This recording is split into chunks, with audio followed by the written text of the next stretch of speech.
Kyiv remains under Ukrainian control, but no one's sure how long they can hold out. Russia ramping up its attack on the capital. The siege of Kyiv is happening. It's underway. We have shelling, we have fighting, so we will have more of it. Russians are not going to give up. Putin has been consistent over 20 years that he wants to take over this country and destroy it. Air and missile strikes are focused on the south and east of Kyiv as ground forces move in from the north and west. Satellite images show a 5-kilometre-long convoy of Russian troops headed to the city. What you would tell to Russians?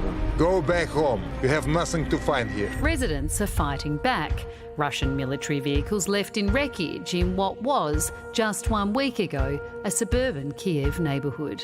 The empty streets under strict curfew to avoid civilians being mistaken for Russian saboteurs. Nobody allowed to go from the houses. First of all, we care about the life of the people from one point, from another point.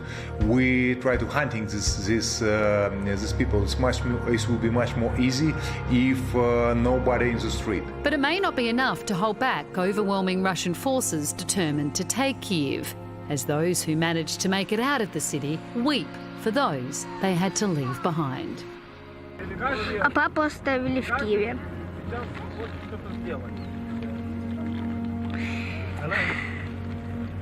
И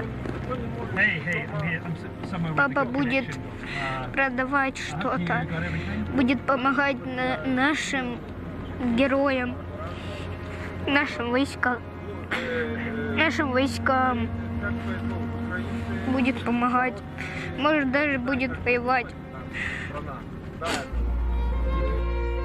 This reminds chillingly of what's at stake. Alla Koshlya is a journalist and joins us now from the Ukrainian capital. Guys, sorry, we have the air alarm. I need to go inside the building, but Sure. I'm still here with you. Just a minute. I will change the place. I wanted to show you the city, how it looks in the morning, but when we hear these sirens, we should go to the place which is safer. How often does it go off? All night long. I think every hour and maybe several times per day in Kyiv, and in other cities the situation is quite the same. Actually, yesterday evening we had the situation when these alarms were all around Ukraine, so in all big cities. With them going that often, do you still feel scared each time you hear it, or does it become something you're used to? On the one hand, yes, we're tired of doing the same, hiding in some places.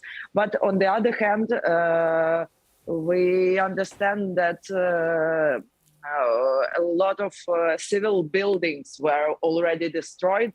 So every time you hear this siren, it could be a real attack. So you should go to the shelter. Alla, are you safe where you are? I know you've been hiding in the underground metro over the past few days. Yes. Is this an okay place for you to be?